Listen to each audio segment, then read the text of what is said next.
She was mocked at the engagement dinner. The groom's family laughed in her face without imagining who she really was.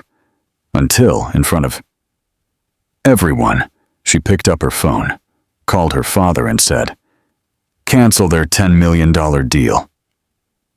At that moment, everything changed. Madison stopped the car in front of the gate. That mansion was imposing, even intimidating. 3 floors of classic architecture, perfectly manicured gardens, a stone fountain in the center of the driveway. Everything screamed tradition, old money, family history. She took a deep breath, fixed her hair, and stepped out. She wasn't wearing anything extravagant. A simple dress, comfortable shoes, light makeup. This was how she had always lived, without ostentation, without needing to prove anything to anyone. But when she crossed the gate and saw the looks she received, she realized that dinner would not be just a dinner. David was at the entrance, arms crossed, talking to someone on the phone. When he saw her, he hung up quickly and offered a smile that didn't reach his eyes. "Madison, you're here?" He gave her a quick mechanical kiss on the cheek, like someone fulfilling protocol. "Let's go inside. My family is waiting." She noticed the tone.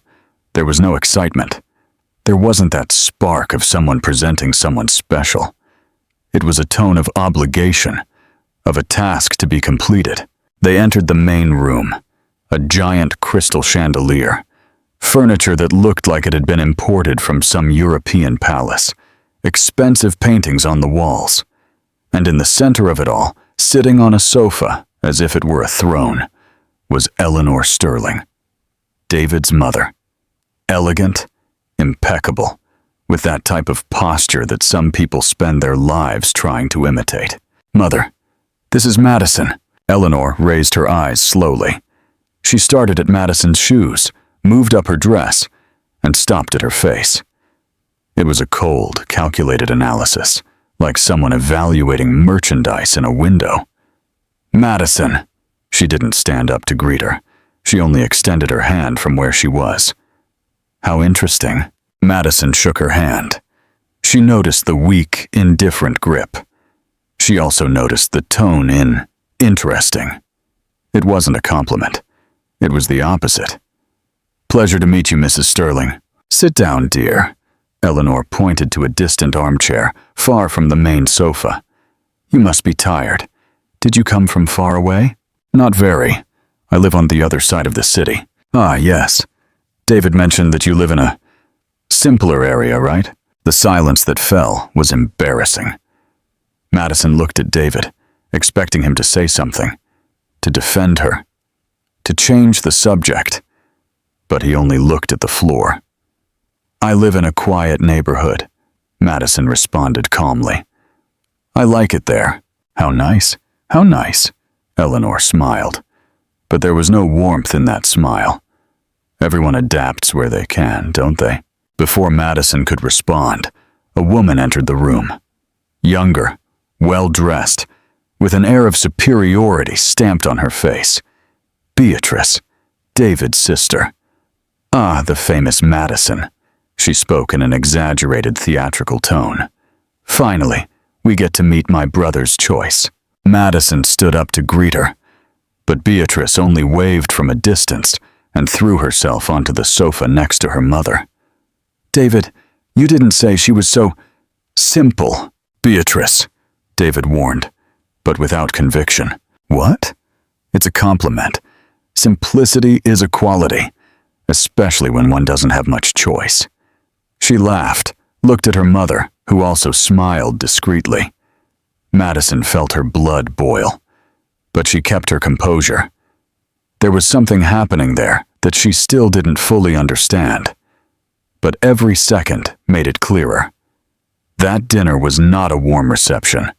It was a test. Or worse, a disguised humiliation. "Well, shall we have dinner?" David tried to cut the tension. Everyone stood up and went to the dining room. The table was set with fine china, silver cutlery, crystal glasses. Madison was placed at one of the ends, far from David, far from the family, as if she were a last-minute visitor, someone who didn't deserve to be at the center of attention. During dinner, the questions began, questions that seemed innocent but carried venom. "Madison, David said you are a teacher?" "I am, yes. I teach literature to teenagers. I work especially with students in vulnerable situations." "How brave of you." Eleanor spoke as if she were praising someone who works in a dangerous condition. "It must be difficult to deal with children from less structured families. I like what I do. I believe in education." Of course," Beatrice intruded. "But it must not pay very well, right? Teaching was never a profession that gives money." Madison took a deep breath. "I don't work for the money." "Oh, how beautiful!" Beatrice clapped her hands in an exaggerated way. "Look, Mother, she works for passion. How romantic!" Discreet laughter echoed around the table. Even David let out an embarrassed smile. "And your family, Madison?" Eleanor asked.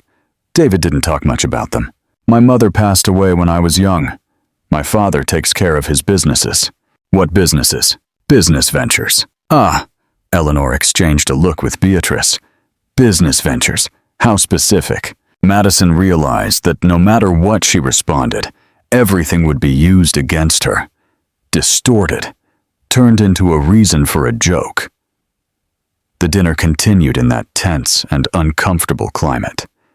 Madison ate in silence, observing every detail, every look exchanged, every forced smile. There was something very wrong there, and she needed to discover what. When they finished eating, Eleanor suggested they go to the living room for coffee. Madison accepted, but she asked to be excused to go to the bathroom first. She went up the stairs.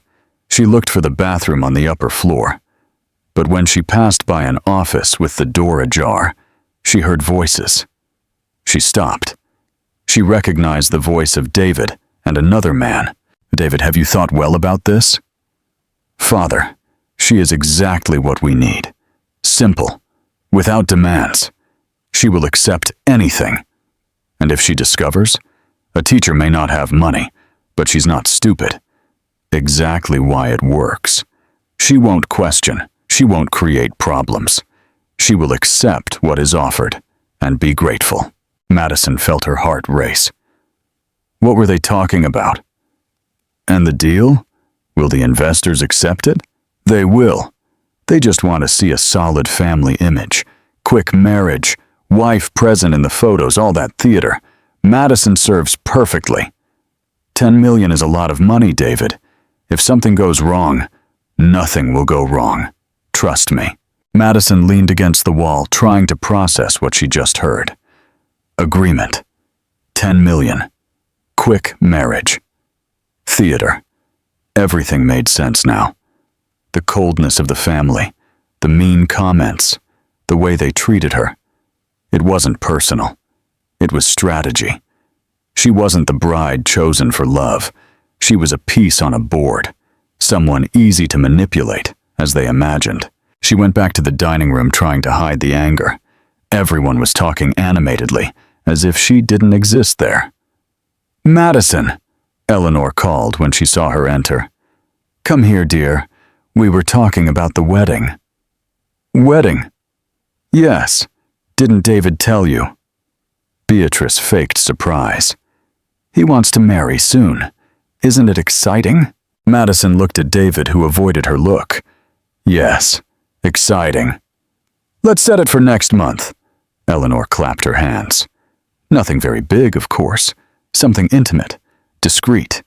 After all, we don't need ostentation, do we?" The tone was clear. "You don't deserve a big party." Madison smiled. But it wasn't a smile of joy. It was the smile of someone who just understood the game and decided how she was going to play it. "Of course, discreet is great." "Great then." Eleanor raised her glass. "To the future wedding." Everyone raised their glasses. Madison also raised hers. But inside, she was making completely different plans. She knew exactly what was happening. And more importantly, She knew exactly how she was going to end that. But it wasn't time yet. First, she needed proof. She needed details. And mainly, she needed to wait for the perfect moment to show who she really was. As everyone toasted and laughed, Madison looked around that luxurious room, at that family, who thought they could manipulate anyone. "You will regret this," she thought. And they would. Madison left that mansion with a smile still on her face, but with a tight chest. She got into the car, closed the door, and only then allowed the mask to fall. She breathed deeply, trying to organize her thoughts. What she just heard changed everything. 10 million. Agreement. Theater. She wasn't the bride. She was the main actress in a farce she didn't even know was happening. She drove home in silence. Small apartment, simple furniture, nothing that called attention. It was exactly how she liked to live in recent years. Invisible. Common. Free from curious eyes and doubtful intentions. But now, for the first time, that invisibility had turned against her. She took her phone and dialed a number she hadn't called in months. "Madison." The voice on the other side sounded surprised. "Everything okay?" "Ryan, I need you." She went straight to the point. "I need information about the Sterling family. Everything you can get. Financial situation, businesses, debts, ongoing agreements. Everything." "Sterling family? The one from Sterling Incorporations?" "Exactly." "That's going to take a few days." "It's urgent." "You got it. I'll send you the report by the end of the week." Madison hung up and threw herself on the sofa. She needed proof. She needed to understand the size of the lie before deciding how she was going to act. Because one thing was certain. She wasn't going to let anyone play with her like that. 2 days later, David called. "Madison, love, we need to talk." "Love?" The word sounded strange coming from him. Forced. Artificial. "About what?" "About the wedding. My family is excited. I want to speed up the preparations. How about we set everything for next month?" "Next month?" "David, that's very fast." I know, but there's a situation here in the business and, well, it would be important for me if this happened soon." Situation in the business. 10 million. The pieces were beginning to fit together. What situation? Nothing much. Just some investors who like to see family stability. You know how it is. Marriage passes an image of responsibility. I see. Madison kept her voice neutral. And do I have anything to do with that? Of course you do. You're going to be my wife. You'll be by my side at all important events. Important events? Yeah, dinners with clients, charity parties, that kind of thing. It's going to be great. You'll see. Madison closed her eyes. There it was. The truth hidden in half words. She wasn't a partner. She was an accessory. Something to be displayed when necessary and ignored the rest of the time. All right, David. Let's speed it up then. Seriously? Oh, that's great. My mother will be happy. She wants to take you to choose a dress tomorrow. Tomorrow? Yeah, it's going to be fun. You guys will get to know each other better. Fun was not the word Madison would use to describe what happened the next day. Eleanor stopped to pick her up punctually. Imported car. Private chauffeur. An air of someone doing an enormous favor. Good morning, Madison. Ready to choose your dress? Good morning, Mrs. Sterling. Ready. They went to an expensive boutique downtown.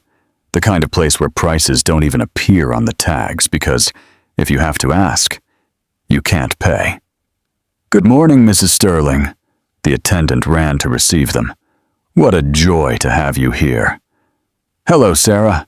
I came to choose a wedding dress for my son's future wife. Sarah looked at Madison, and her professional smile trembled a little. Madison knew what she was thinking. This kind of clothes doesn't match this kind of place. How wonderful. Let's see what we have available. Eleanor sat in an armchair while Sarah brought dresses. Many dresses. But Madison noticed a pattern. All were too simple. Basic, without any special detail. This one would be perfect. Eleanor pointed to a completely bland dress. Nothing very flashy. After all, a wedding is not a fashion show, is it? Madison tried on the dress. It looked good, but it was obvious it wasn't the best that boutique had. And those there, Madison pointed to magnificent dresses hanging in a separate area. Oh, those are for another type of client, Sarah said quickly. What type? Well, clients who have a larger budget. How much does that one cost? Sarah looked at Eleanor before responding. $20,000. Can I try it on? Madison, dear. Eleanor stood up. You don't need to worry about those things. What you're wearing looks great. Let's take this one. But I haven't even decided yet. Trust me, I have more experience in these things. This dress is perfect for your style. For your style. Code for someone like you. Madison looked at the mirror. She saw a woman dressed in clothes she didn't choose being molded to fit a role she didn't ask to play. All right, let's take this one. Great. Eleanor clapped her hands. Quick decisions are always the best. On the way out of this boutique, they found Beatrice. Oh, you guys finished already? Let me see the dress. Sarah showed the choice. Seriously? This? Beatrice made a face. Madison, are you sure? It's so basic. It was what we chose, Eleanor cut in. Simplicity is elegance. If you say so. Beatrice shrugged. Well, at least it matches the budget, right? The two laughed. Madison stayed in silence. On the way back, Eleanor started talking about the preparations. We're going to do a small ceremony. Just close family and some important business friends. Simple reception. Nothing very elaborate. After all, we don't want it to look like unnecessary ostentation. Madison knew how to read between the lines. It wasn't about ostentation. It was about not spending much on someone who didn't deserve it. And about your family, Madison? Who are you going to invite? Just my father and some friends. Your father, Eleanor repeated as if she were evaluating. David said he works with business. What type, exactly? Business ventures. Yes, you already said that. But what branch? Commerce? Industry? A little of everything. Eleanor exchanged a look with Beatrice through the rearview mirror. How vague. Well, as long as they are presentable people. You understand. Madison understood perfectly. She arrived home exhausted, emotionally drained. Each interaction with that family was a test of patience. But she needed to follow through with the plan. She needed to discover everything before taking any action. The phone rang. It was Ryan. Madison, I got the report.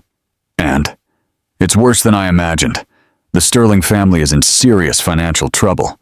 Huge debts, failing businesses, properties about to be seized, and the $10 million deal. It's with a group of international investors. They want to enter the U.S. real estate market and saw potential in the Sterling brand. But they set conditions. What conditions? Solid family image, marriage, stability, all that traditional talk. Without that, they won't release the money. Madison closed her eyes. Everything made sense now. And there's more. Ryan hesitated. Tell me. David has already tried this before. He got engaged to 2 women in the last 3 years. Both relationships ended when they discovered the truth. The truth about what? That he was using them to close deals. When the agreements fell through, he ended everything. Madison felt her stomach turn. It wasn't just manipulation. It was a pattern, a repeated strategy. She thought about Luke, one of her students who had just been accepted to a public university after years of effort. She thought about how he looked at her with admiration, how he believed that hard work and character mattered. And there she was, about to get married in a farce that proved exactly the opposite. She couldn't do that. She couldn't teach one thing and live another. Thanks, Ryan. I need to think about what to do now. Madison, are you okay? I am. Actually, I'm great. And she really was. Because now she had all the information she needed. Now she knew exactly who those people were. And, mainly, she knew exactly how she was going to respond. She took her phone and sent a message to David. I accept marrying next month, but with one condition. I want to be present at all business events. If I'm going to be your wife, I want to be by your side in everything. The response came fast. Perfect. That's exactly what we need. Madison smiled. They thought she was walking into the trap. But in fact, she was preparing the stage for the biggest mistake that family ever committed. Madison spent the following week in observation mode. Every dinner at the Sterling mansion, every call from David, every poisonous comment from Eleanor and Beatrice was mentally catalogued. She wasn't just collecting evidence. She was studying the enemy, understanding every weakness, every blind spot. Ryan's report was on the living room table. Pages and pages detailing the complete farce. The Sterling family was not just with financial difficulties. They were on the edge of total collapse. Mortgaged properties, accumulated debts, creditors knocking at the door. The $10 million agreement was not an opportunity for growth. It was a lifeline. And she was the key for all that to work. The phone rang. It was David again. Madison, love, my mother wants you to come to dinner today. There are important people she wants to introduce. Important people. Code for investors who need to see you behaving by my side. What time? 8. And Madison, use something pretty, okay? These people are demanding with appearances. Madison looked at her wardrobe. She had pretty clothes. She had very expensive clothes, in fact. Pieces from renowned designers she never used because she didn't like to show off. But today would be different. Today, she was going to put on a small show. She arrived at the mansion punctually. Elegant, discreet dress, but clearly designer. Shoes that cost more than most monthly salaries. Impeccable hair, subtle but professional makeup. When she entered, Eleanor stopped in the middle of her sentence. Madison, you're different. Good evening, Mrs. Sterling. I thought I should dress better to meet your guests. Beatrice came down the stairs and also stopped. She looked Madison up and down, trying to find some flaw, some detail to criticize. She didn't find any. That dress is expensive. Not much. I got it as a gift. Lies. Madison bought that dress years ago on a trip to Paris, but they didn't need to know that. David appeared and smiled. For the first time, he seemed genuinely impressed. You look beautiful. Thank you. Well, let's go to the living room. Our guests have already arrived. In the room were 3 men. Expensive suits, luxury watches, that air of someone who is used to closing million-dollar deals. The investors. Gentlemen, this is Madison, my fiancée. Pleasure. The oldest of the 3 extended his hand. Robert, and these are my partners, Ethan and Marcus. Madison shook everyone's hand firmly. She noticed the evaluative looks. They were measuring, judging, deciding if she served for the role. The pleasure is mine. David talked a lot about you. We hope good things. Robert smiled. Only the best. Dinner began. Polite, superficial conversation while everyone ate. But Madison felt the attention in the air. The investors made subtle questions, testing, looking for inconsistencies. And you work with what, Madison? I'm a teacher. How noble. Ethan commented with that tone that was not a compliment. It must be rewarding. It is. I believe in education as a tool of transformation. Of course, but are you going to continue working after the marriage? Eleanor intruded before Madison could respond. Oh, that we are still discussing. With the event agenda that David has, maybe it will be difficult to reconcile. Madison understood the message. They wanted her to drop everything. Stay available to be displayed when necessary. Actually, Madison said calmly, I intend to continue. I like what I do. The silence was uncomfortable. David forced a smile. Well, let's see how things fit, isn't it? Of course. Madison smiled back. But there was something in her tone that made David swallow hard. The conversation continued. The investors talked about the market, about opportunities, about the bright future of the partnership, and every minute Madison understood better the size of the trap. You know, David, Robert turned to him, one of the things we value most in this partnership is exactly the issue of a solid family image. International investors like to see stability, tradition, and we offer exactly that. Eleanor responded quickly. Yes, but it needs to be genuine, you understand? It can't look forced. Madison saw the opportunity. It was now or never. Can I ask a question, Mr. Robert? Everyone turned to her. David looked nervous. Of course, Madison. Why is the family image so important for the agreement? Is it about trust in business, or is it about appearances? The question fell like a bomb in the middle of the table. Robert blinked, surprised. Ethan and Marcus exchanged looks. It's an excellent question. Robert finally responded. Actually, it's about both. We trust families that demonstrate solid values, and those values generally reflect in the business. I see. And if you discovered that a family doesn't have those values for real, only appearance? David almost choked with the wine. Eleanor stayed pale. Beatrice stopped eating. Well, Robert chose the words carefully. Then the deal would be reevaluated, obviously. Obviously. Madison nodded thoughtfully. Madison, dear. Eleanor tried to change the subject. Why don't you show the gentleman the photos of the wedding dress? Actually, I changed my mind about the dress. How come? The one we chose doesn't reflect who I am. I'm going to look for another. But it's already paid. I'll pay the difference. The silence was tense. Eleanor looked at Madison as if she were seeing another person. Because she was. Madison was tired of pretending to be less than what she was. Do you have money for that?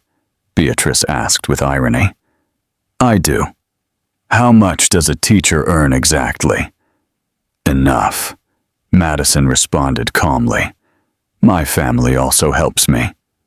Ah, yes, your father and his mysterious business ventures. Madison smiled, a smile that made Beatrice back away. They are not mysterious. You just never asked properly. Robert got interested. What area does he work in? Investments, incorporation, some other sectors. Interesting. What's the name of the company? Madison was going to respond when her phone rang. She looked at the screen. It was a number she didn't expect to see. Her father's private number. Excuse me, I need to take this. It's important. She stood up and went to the hallway, answered the phone. Dad? Madison, I saw you called me last week. Did something happen? Not exactly. I just needed some information. About the Sterling family. Madison froze. How do you know? Daughter, do you think I don't follow your life? I received an alert that you are involved with them. Alert from who? From people who owe me favors. Madison, this family is bankrupt. They have an agreement in progress that depends on family image.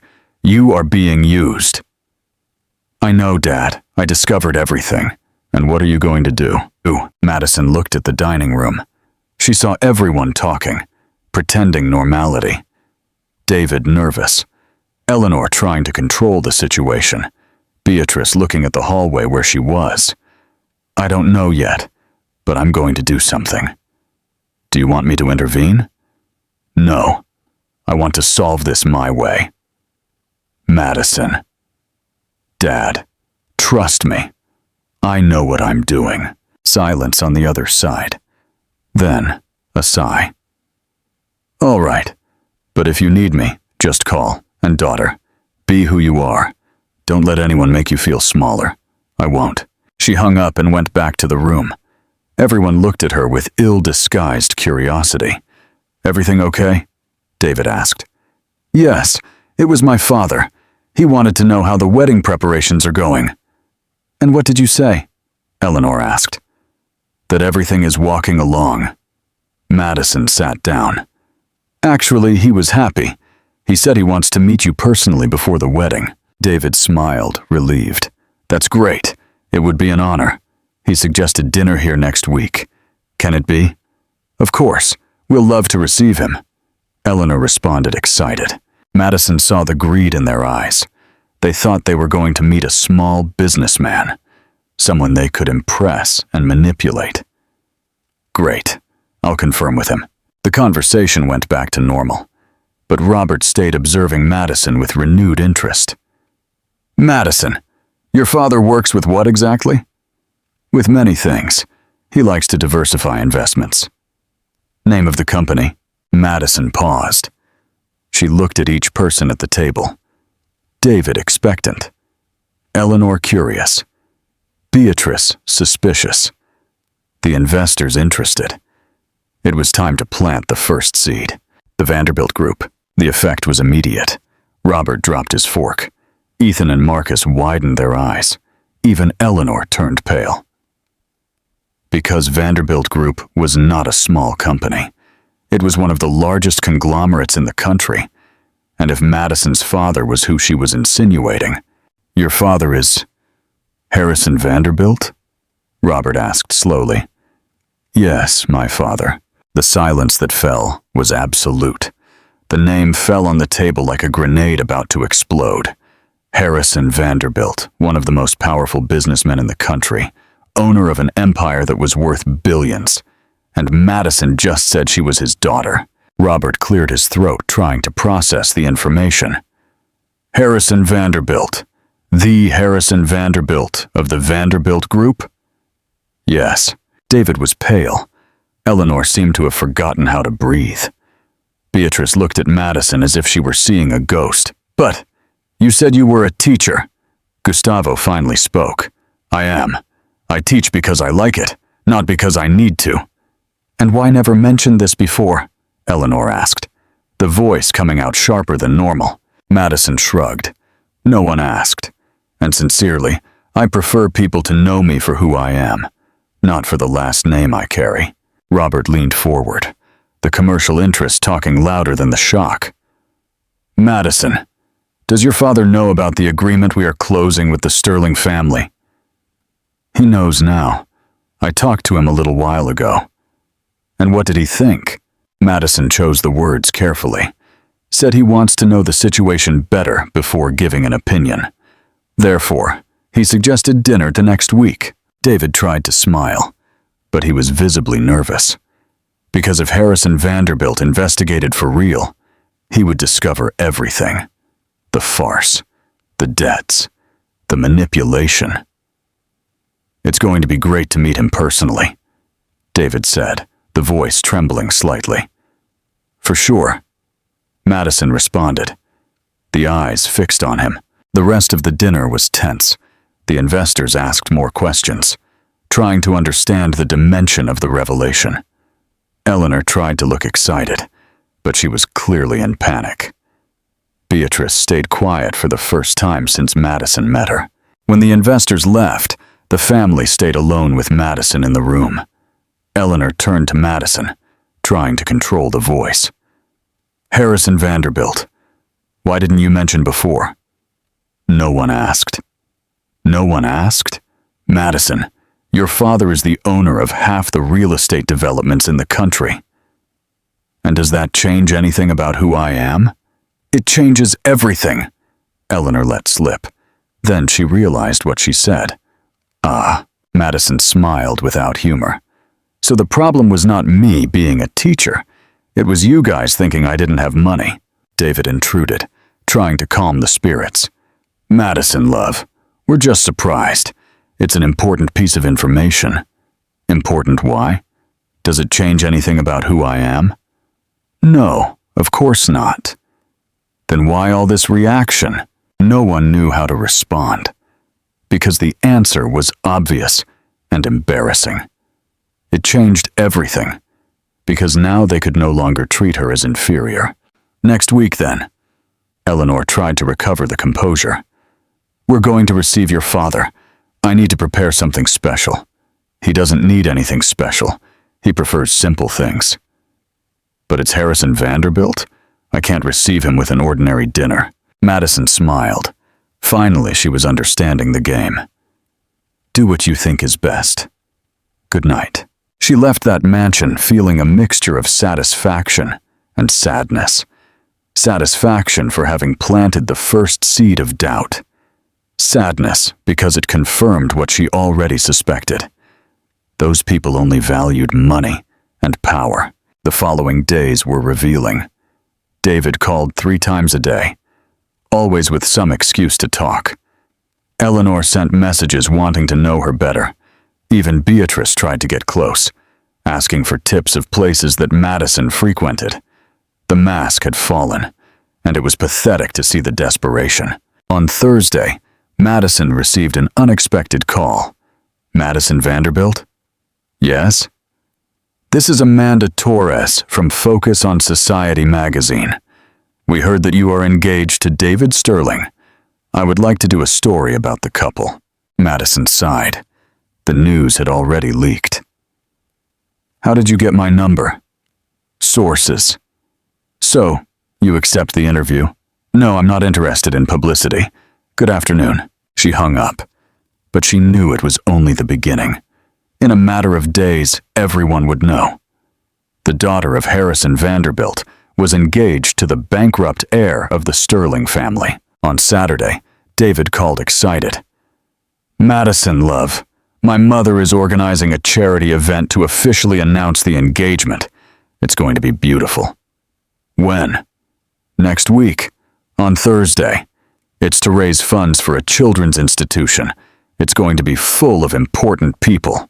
Madison understood on the spot. It wasn't about charity. It was about displaying the engagement to the investors and to society. Seal the image of a perfect family before any doubt arose. And my father? Can he come too? Actually, it would be perfect if he were there. Imagine the repercussion. Of course, Harrison Vanderbilt in a Sterling family event. The investors would be very impressed. I'll ask if he can. Great. Ah, and Madison? Use something very pretty. There will be photographers, press. Everyone will be looking. Madison smiled. Now that they knew who she was, they wanted to explore to the maximum. I'll do that, she called her father. Madison. Dad, there's a charity event next Thursday. David's family is organizing. They want you to go. Do they want me to go, or do they want to display my presence? The second option. Harrison laughed on the other side of the line. And do you want me to go? I do, because it's there that I'm going to end this whole farce. How? I'm still planning, but it's going to be in front of everyone. Investors, press, the entire society. Madison, are you sure? This is going to be very public. It needs to be public, Dad. They humiliated me in private several times. It's fair that the truth comes out in public, too. Thoughtful silence. All right, I'll be there. But daughter, yes. Don't do anything you'll regret later.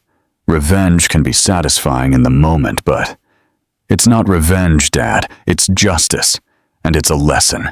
For them, and for anyone who thinks they can judge people by appearance. So, count on me. On Thursday, Madison woke up with dozens of messages. Eleanor sending details of the event. Beatrice asking what clothes she was going to use, David sending the complete itinerary of the night. She spent the day preparing, not just externally, mentally too, because what she was going to do that night had no return. Once the truth was revealed that way, there would be no way to undo it. But it was necessary. Or it was. The night before, she stayed awake until late, the phone in her hand, almost calling David to say that she knew everything, that they should talk in private, almost gave up on the public exposure. But then she remembered the laughter, of the looks of contempt, of how they made her feel small.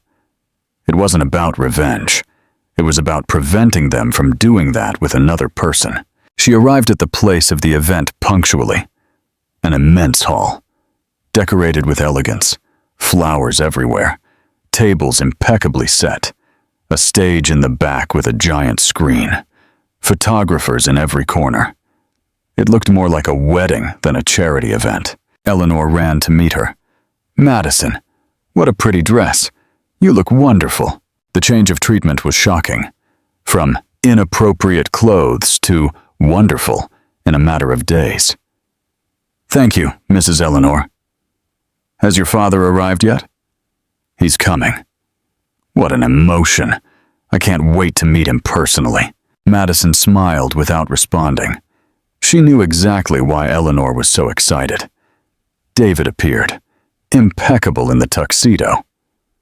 "Love, you look beautiful. Come, I want to introduce you to some people." She spent the next hour being presented as Madison Vanderbilt, my fiancé. Everyone looked with renewed interest, some with envy, others with curiosity, many with that spark in their eyes of someone who sees a business opportunity. And then he arrived. Harrison Vanderbilt entered the hall with the presence of someone who is used to commanding. Tall, imposing, that aura of power that comes from decades building the empire. Conversation stopped. People turned. Camera flashes fired. "Dad." Madison went to meet him. "Daughter." He embraced her. "Are you sure of what you're going to do?" "Absolute." "Then let's go ahead." Eleanor practically ran to them. "Mr. Vanderbilt, what an honor to have you here. I'm Eleanor Sterling, David's mother." "Pleasure." Harrison shook her hand with cold politeness. "Come, I'll present you to our guests." The circus started. Eleanor paraded Harrison through the hall as if he were a trophy. David tried to pull business conversation. Beatrice took photos to post on social media. Madison observed everything with emotional distance. She saw the complete farce. The family desperate, trying to take advantage of the last chance of saving the business. But what they didn't know was that Madison had talked to the investors before the event. She had shown documents, had revealed the entire real financial situation of the Sterling family. And she had made a different proposal. When it came time for the speeches, Eleanor went up to the stage radiant. "Good evening to all. Thank you for being here in this so special night. We are here to help a beautiful cause, but also to celebrate something wonderful. The engagement of my son, David with Madison Vanderbilt." Polite applause, camera flashes. "And we have the honor of having with us the father of the bride, the businessman Harrison Vanderbilt." More applause, more flashes. "I would like to call Madison to the stage to say some words about this so special union." Madison went up slowly. She took the microphone. She looked at the audience. She recognized the investors sitting in the first row. She saw journalists taking notes. She saw the Sterling family smiling confident. "Good evening. Thank you for being here." Dramatic pause. "When I met David, I thought I had found someone special. When I met his family, I thought I had been welcomed. But I discovered something important in the last weeks." The mood changed. David looked nervous. Eleanor frowned. "I discovered that not everything that shines is gold, and that some people only value you when they discover your last name. Murmurs started to spread. Tonight, I should be here, celebrating love. But I'm going to do something different. Madison took the phone out of her pocket. I'm going to make an important call. And while everyone observed in tense silence, she dialed. The entire hall went in silence. All eyes were fixed on Madison on the stage with the phone in her hand. David took a step forward, trying to understand what was happening. Eleanor was pale, the hands pressing the bag with force. Beatrice looked at the mother, confused. The call completed. The sound echoed through the hall's speakers. 1 ring. 2. 3. Hello? The voice of Madison's father filled the space. Harrison Vanderbilt was in the first row.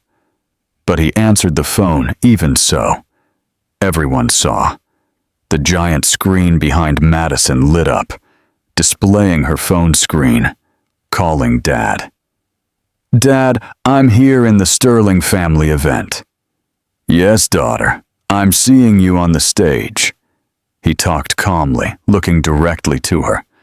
I need to talk to you about an important decision. Murmurs started to spread. Journalists raised cameras. David tried to go up on the stage, but Madison raised her hand, asking him to stop. Speak, Madison. Remember the $10 million agreement that the Sterling family is closing with those investors? The climate changed completely. Robert, Ethan, and Marcus.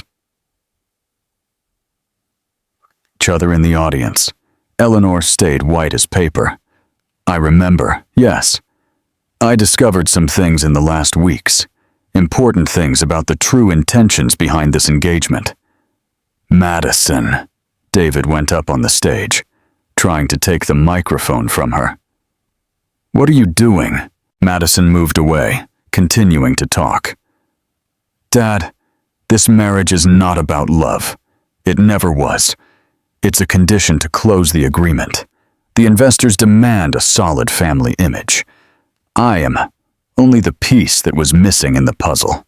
Shocked sighs echoed through the hall. Flash of cameras fired without stopping. Eleanor tried to go up on the stage, too, but Harrison stood up and blocked the way. Imposing. Madison, I know. Harrison responded calmly. I discovered all that when you called me last week, and I took some measures. What measures? I talked to the investors, Robert, Ethan, and Marcus. They are here today. The 3 stood up in the audience, confirming, and what we discovered together was very revealing. Harrison continued. The Sterling family not only has financial difficulties, they hid important information from the investors, undeclared debts, mortgaged properties, ongoing legal processes. Eleanor collapsed in a chair on the stage. Beatrice covered the face with the hands. David was paralyzed. Damn, Dad. I was humiliated several times by this family, treated as if I had no value. They laughed at my profession, of my clothes, of my origin. This is not true. Eleanor shouted, desperate. Madison, you're exaggerating. Am I? Madison turned to her. Mrs. Sterling, didn't you say that I should thank the opportunity of marrying your son? That people like me should adapt where they can? Embarrassing silence.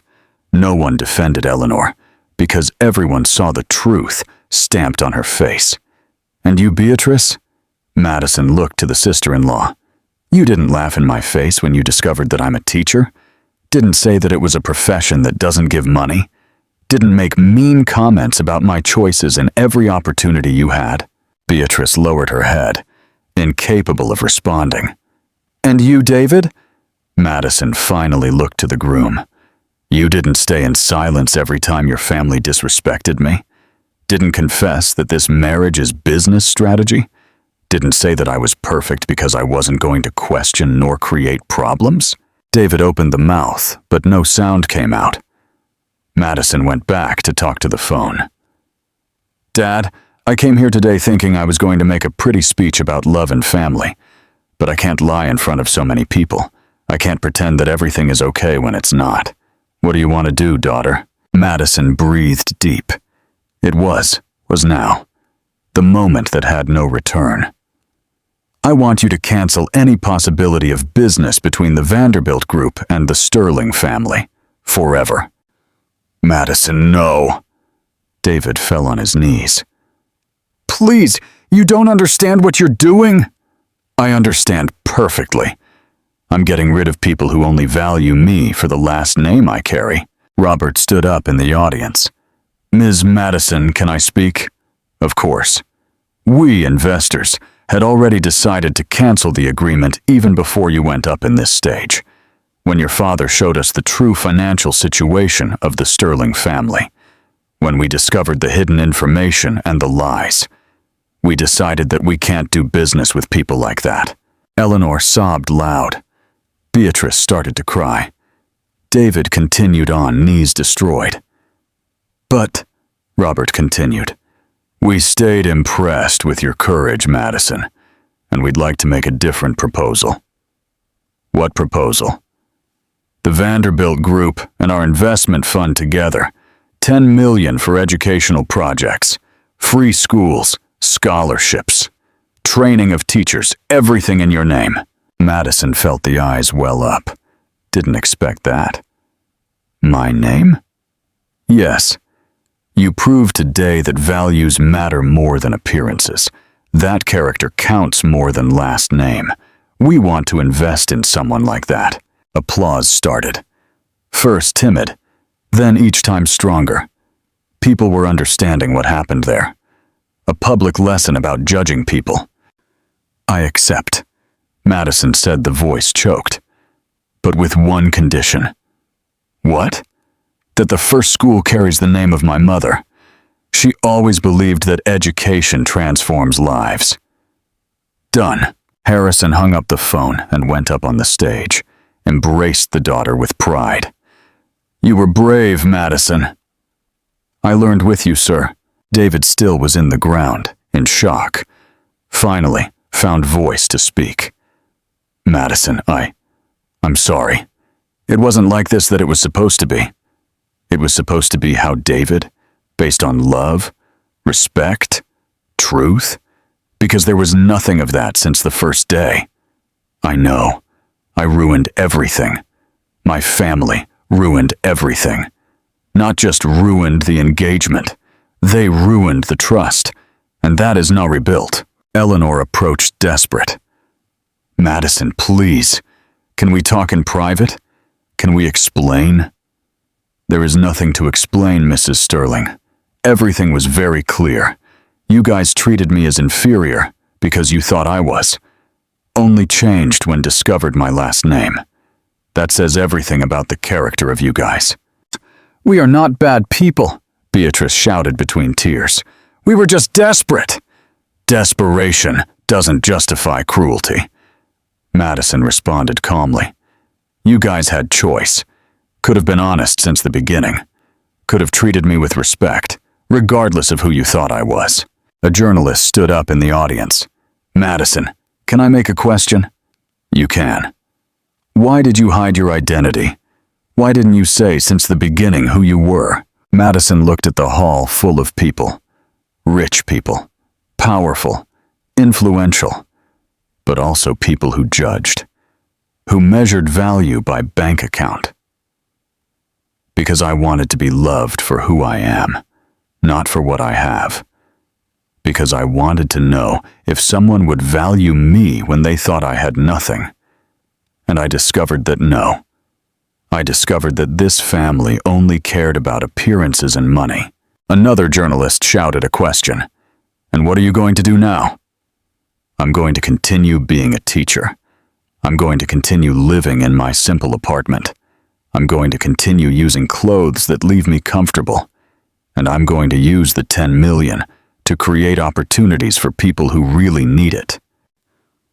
And as for the wedding, Madison took the engagement ring off the finger, looked at it for some seconds. An expensive ring. Pretty. Empty of meaning. There won't be a wedding. She extended the ring to David. And there won't be more lies. David took the ring with trembling hands, looked at Madison with that expression of someone who lost everything. I loved you, Madison. Truly. No, David. You loved the idea of having me, loved what I could do for you, but never met me for real, never wanted to meet. She turned around to leave the stage, but stopped. Had one last thing to say. For everyone who is here today, I hope that you take a lesson home. Never judge someone by the clothes they use, by the car they drive, or by the profession they chose, because you guys may be disregarding someone extraordinary, and when you discover who the person really is, it's going to be too late. She went down the stage with the father by the side. The investors greeted her with genuine respect. People who before ignored her now wanted to talk, but Madison had no interest, had said what she needed, had done what was right. On the way out of the hall, Beatrice ran after her. "Madison, wait!" Madison turned around. "I know that I have no right of asking anything, but can you forgive me?" Madison looked to that woman who spent weeks being cruel and saw only someone lost, scared, who made bad choices. One day, maybe, but today, no. Today, you guys need to learn to live with the consequences of the choices you made. We are going to lose everything. So use this chance to rebuild something better, something based on truth, not on appearances. And she left that hall knowing that she had changed not just the own life, but maybe the life of all who witnessed that. The story of the bride who canceled the 10 million agreement would go viral. It would be told and retold, and each person who heard would think twice before judging someone by the appearance. Because Madison had proved that the true value of a person is not measured in money, it is measured in character. 3 months passed since that night that changed everything. The story viralized exactly as Madison imagined. Videos of the moment on the stage circulated through all social networks. Newspapers published stories. Television programs debated the case. The bride who canceled the 10 million turned into an example of dignity and courage. But Madison was not interested in fame. She was focused on something much larger. Sitting in the office of the new educational institute, she looked at the projects spread through the table. 5 free schools in construction. Scholarship program reaching 1,000 students. Training of teachers in underserved areas. The money from the investors was being used exactly as promised. The phone rang. It was Ryan. "Madison, there's someone here wanting to talk to you." "Who?" "Beatrice Sterling." Madison felt the stomach tighten. Hadn't seen anyone from the family since that night. Didn't want to see. But something told her she needed to hear. "Send her up." Minutes later, Beatrice entered. She was different. Simpler hair. Common clothes. No designer bag. Seemed to have aged 10 years in 3 months. "Madison." Her voice came out weak. "Thanks for receiving me." "Sit." Beatrice sat on the chair, the hands trembling slightly. She stayed in silence for some seconds, as if looking for the right words. "I know that I don't have the right of being here. I know that I treated you horribly, but I needed to talk to you." Madison didn't respond, just waited. "After that night, we lost everything. The investors canceled. The creditors took the properties. We had to sell the mansion, the cars, everything. My mother is living in a small apartment. My brother is working as a consultant in another company, and Beatrice wiped a tear that escaped. "I'm working as a salesperson in a store, earning minimum wage. And you know something? It was the best thing that could have happened to me." Madison raised the eyebrows, surprised. "How come?" "Because I learned what it is to live for real. I learned to value each dollar I earn. I learned that the world doesn't revolve around me. And mainly I learned that I was cruel with you for no reason at all. There was reason. You guys were desperate. Doesn't justify. There were 1,000 ways of dealing with that situation.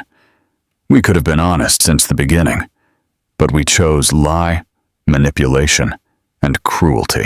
Madison observed Beatrice in silence. There was genuine sincerity in those words. She wasn't the same arrogant woman from months ago. "Why did you come here?" "To ask for forgiveness.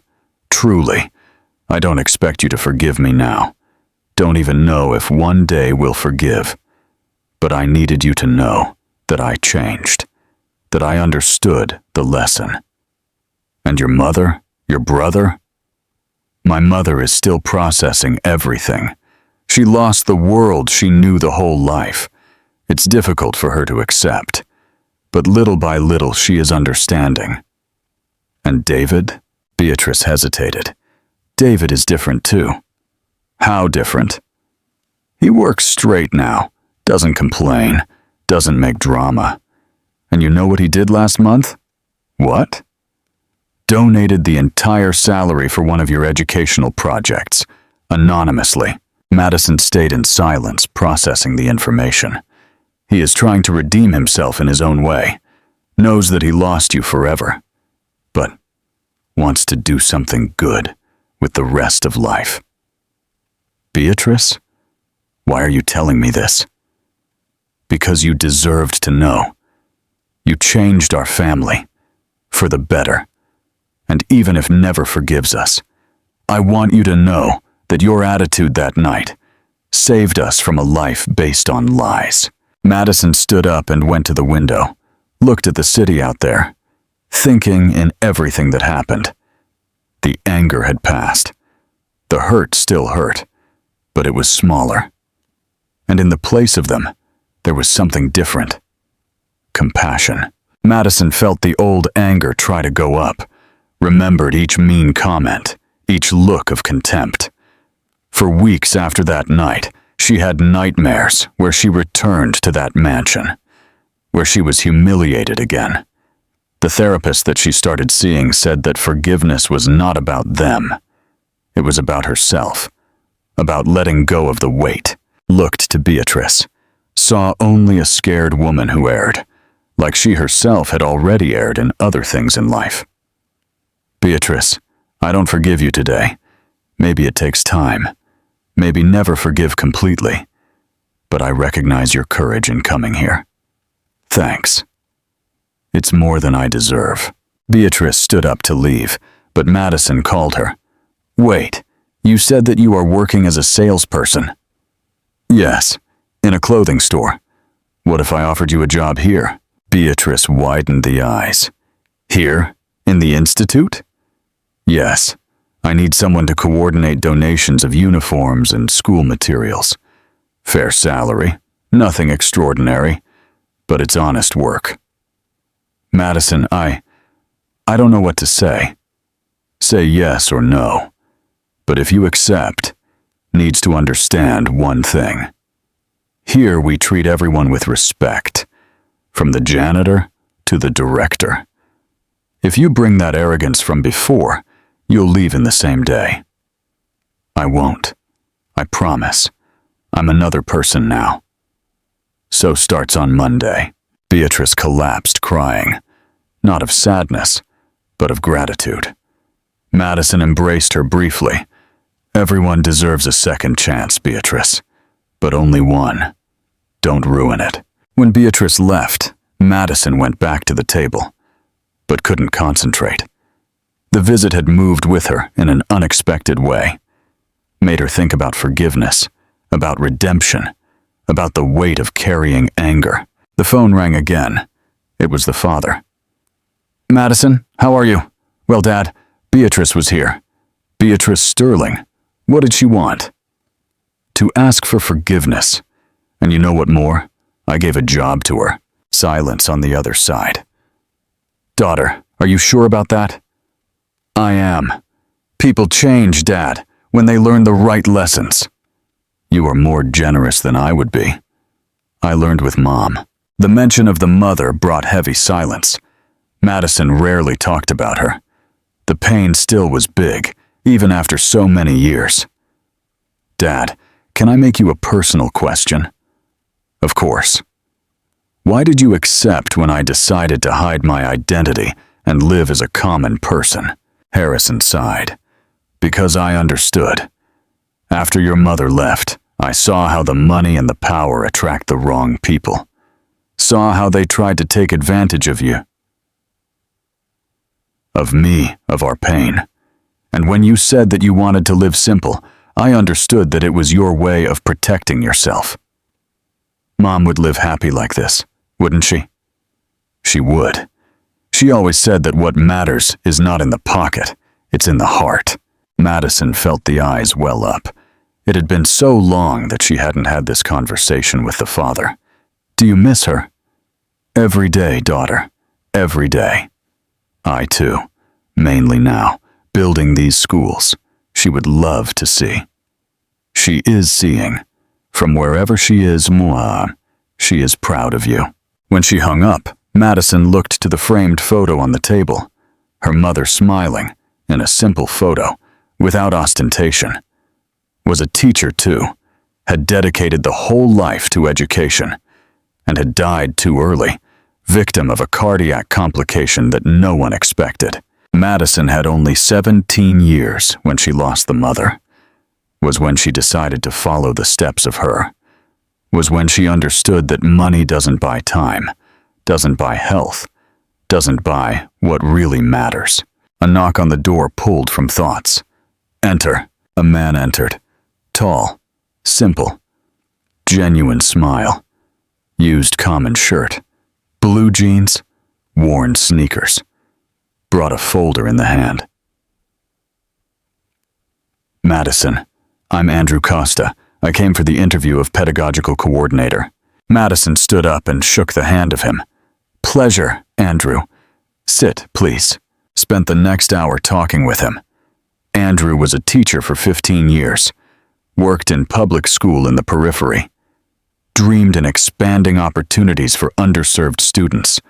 Talked with passion about education, about social transformation, about giving chances for those who didn't have, and didn't make a single question about who was Madison. Didn't mention the viral scandal. Didn't demonstrate interest in money or connections. Talked only about the work, about the students, about making a difference. Andrew, can I make a personal question? Of course. Do you know who I am? He frowned. Madison Vanderbilt, creator of the Institute Educar. Why? Didn't see the news about me some months ago. Saw some things, but don't pay much attention in gossip. Prefer to judge people by what they do, not by what they say about them. Madison smiled. For the first time in a long time, met someone who saw her as a person, not as a character of a viral story. You are hired. Seriously? Seriously. Starts next week. And Andrew, welcome to the team. When he left, Madison stayed looking at the closed door. There was something different in that man. Something genuine, true, without masks. Maybe it was too early. Maybe still was hurt. But for the first time, since the end of the engagement, felt something like hope. 6 months after that night, that changed everything. Madison was in the front of a building that still smelled of fresh paint. Municipal school. Helena Vanderbilt. The name of the mother of her shined in the entrance plaque, eternalized in bronze. The first of the 5 free schools was ready to inaugurate. The courtyard was full. Children in uniforms, emotional parents, anxious teachers, local authorities. And in the back, trying to pass unnoticed, the Sterling family. Madison saw them when she arrived. Eleanor was different, gray hair showing, without expensive dye. Simple clothes, but dignified. Beatrice beside, holding the hand of a child that appeared some 7 years. And David, thinner, with the expression of someone who carries invisible weight. Harrison perceived the look of the daughter. You invited them? No, but I left clear that they were welcome if they wanted to come. And if they cause problem? Won't cause, Dad. Look at them. They are different people now. Andrew approached, bringing the folder with the schedule of the ceremony. Madison, everything is ready. Do you want to make the speech before or after the unveiling of the plaque? After. I want that the children see the name of my mother first.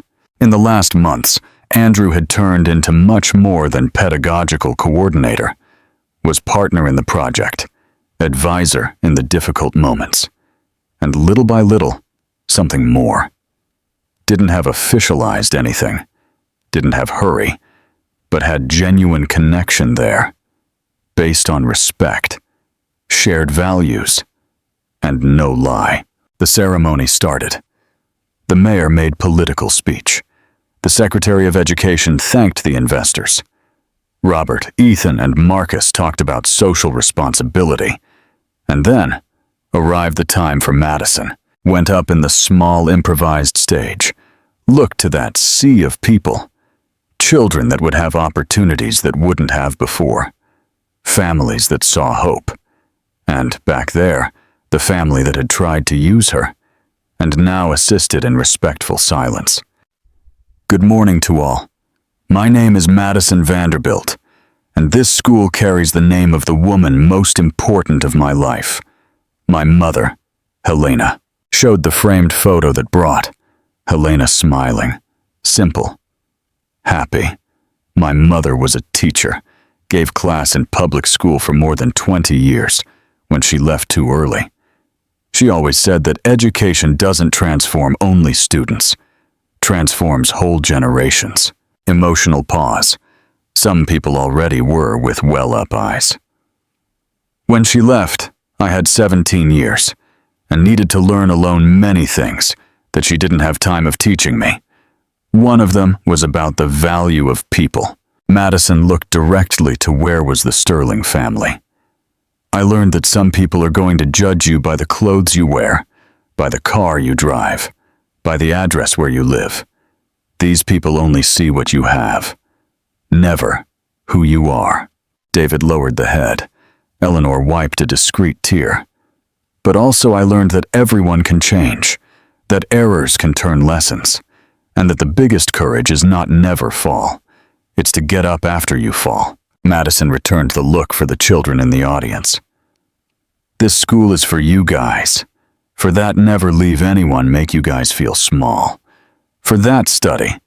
Grow and turn into people that measure value by character, not by money. Applause started. First timid, then deafening. And before in closing, I want to do something. I want to call here 3 people that taught me one of the biggest lessons of my life. The silence was tense. Everyone wondered who would be. Eleanor, Beatrice, and David Sterling.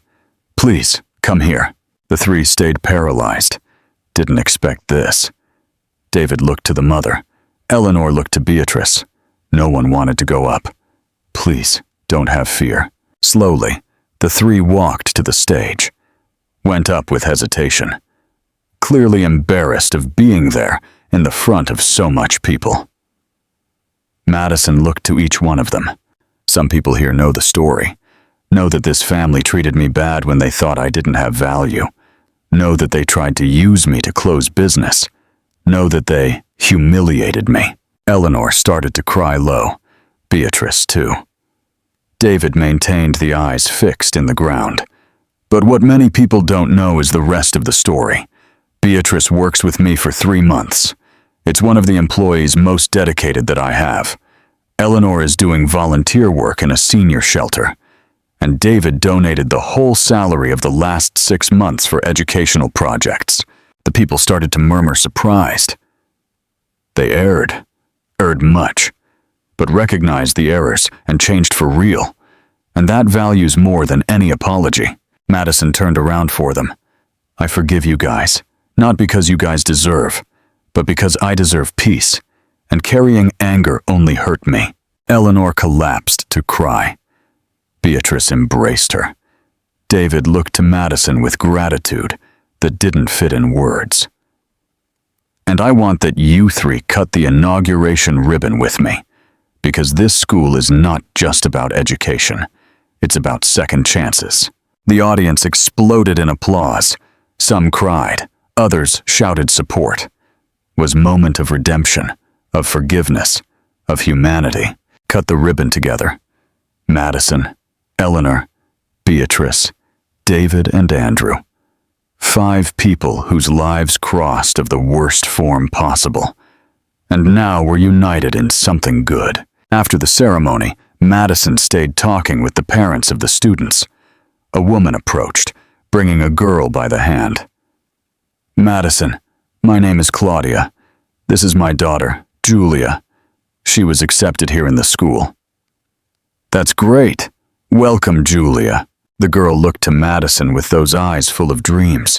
"Auntie, is it true that you were rich, but faked that you were poor?" Madison laughed. "It wasn't well like this. I just didn't like to show my money." "Why?" "Because I wanted that the people liked me by what is here." She pointed to the own chest. "Not by what is in the wallet." I understood. Equal to the teacher said, the important is in the heart, not in the pocket. Madison felt the eyes well up. Was exactly what the mother of her always said. "Your teacher is very wise." When the woman and the girl moved away, Andrew approached. "You did something incredible today." "I did what was right." "No, you did more than that. Showed that forgiveness is possible, that people can change, and that kindness is choice, not obligation." Madison smiled. "You're going to like to work here." "Already I am." Andrew hesitated, after continued. "Madison, can I tell you one thing? When I saw that video of yours viralizing, know what I thought?" "What?" "Thought, this woman understands. She knows what it is to work with people that the society forgot. Knows what it is to choose meaning instead of money. And when I came for the interview, wasn't interested in the salary. Was interested in working with someone like that." Madison felt something heat inside the chest. "You are the first person that sought me by what I do, not by what I have, because it's that matters. That." They looked to each other. Wasn't time of naming that, but both knew that was growing something real there. David approached timidly. "Madison, can I talk with you a second?" Andrew moved away discreetly. "Of course. I just wanted to thank for the forgiveness, for the chance, for everything. David, you erred with me, but is trying to fix. That counts. Never I'm going to forget what I did, but I'm going to pass the rest of life trying to be a better person. It's all that anyone can do. Be better today than was yesterday." He felt her emotional and moved away. Henrique approached the daughter. "Helena would be proud of you." "I'm trying to honor what she taught me." "Is succeeding." "And daughter, you found something real with Andrew?" Madison smiled. "Still, it's early, Dad, but it's different. It's true. He doesn't know how much money I have and doesn't care. Meets me by what I do, not by what I possess." So he is the right one. The sun was setting when the ceremony ended. Madison stayed alone in the empty courtyard for some minutes. Looked to the building that carried the name of the mother. Thought in everything that happened. The humiliation, the pain, the public revenge, the forgiveness, the redemption, and understood something profound. That story never was about 10 million canceled. Was about human value, about dignity, about the courage of being who you are, even when trying to make you feel small. Was about teaching the world that the true power is not in humiliating who erred. It's in forgiving when you have the whole right of not forgiving. Took the phone and opened the camera, recorded a short video. For who is listening to me now? If someone already made you feel inferior, remember, the problem is in them, not in you. If already erred with you, forgive when be ready, but don't oblige yourself. And if you was who erred, know that never, it's late to change, to be better, to rebuild. Paused, choosing the last words with care. In the final, doesn't matter how much money you have. Matters who you are when no one is looking. Matters how you treat who can't give you nothing in exchange. Matters if you have courage of doing the right, even when it's difficult. Turned off the camera. Wasn't going to post. That was for herself. A reminder of everything that learned. Andrew appeared in the door. Are you going to stay here all night? No, just one more minute. Looked once more for the name of the mother in the entrance plaque. Whispered low. I did it, Mom. Used what you taught me to make difference. And when she left that courtyard, she left knowing that had done more than building school. Had built legacy. 3 years later, Luke, that student that succeeded entering the university, graduated in engineering. In the graduation, he thanked Madison publicly. She taught me that dignity has no price, and proved that when had to choose between 10 million and her own soul. Madison was in the audience by the side of Andrew, now her husband for 6 months, Enrique sitting on the other side.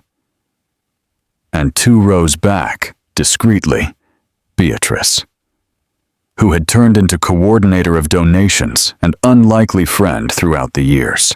Not everything resolves with instant happy ending. Some wounds take time. Some hurts take long to heal. But Madison learned that values the penalty waiting by the true healing, had proved that character values more than bank account, and had taught to the world the lesson most important of all. Never judge someone by the appearance, because you can be disregarding someone extraordinary